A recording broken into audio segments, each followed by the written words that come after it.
We want to start with that breaking news of the rescue after a deadly rollover involving a number of minors inside, and this was the scene overnight. This is a heartbreaking story. Let's get straight to our Netta Ronpour live in Carlsbad with what the scene looks like right now and what we're understanding about the people who were inside that car. Netta.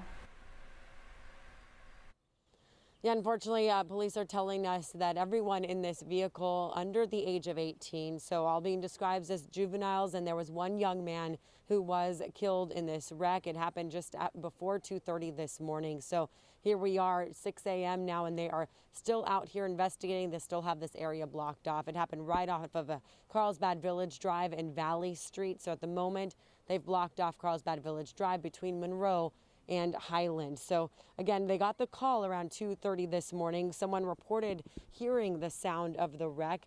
And then that person, in fact, just showed up on scene, and she says she saw several people running from the area, about 4 people running from here. In the end, Lieutenant did say that they took 6 or 7 of those juveniles who were in the car to various hospitals in the area. And the one person who died, the young man who was killed, was not the driver. They do believe he was a passenger in this car. And at this point, police were working to contact the parents. They have still not been able to do so. So this was a 4-runner in this wreck, and they typically standard 4-runners have 5 seats. Some come with an additional 3rd row or 7 seats, but initial signs are that all 8 people were not safely secured necessarily, and likely not all wearing their seat belts.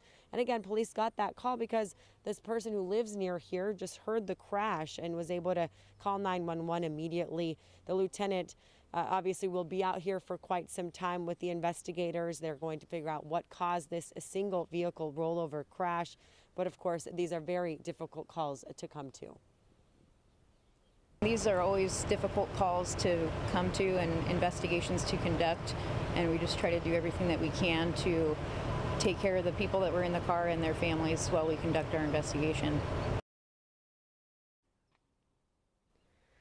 And the lieutenant did say alcohol does not appear to be a factor. Normally they would check for any signs of alcohol, such as a breathalyzer test or even eye exams. And in this case, they say there was no evidence of alcohol. But right now they are investigating to find out if speed may have been a factor here. They tell us the 4-runner was going westbound on Carlsbad Village Drive.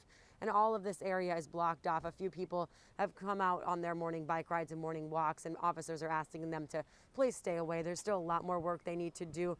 They're going to be looking throughout the intersection to try to find any bit of evidence that can help them figure out what caused this terrible accident out here.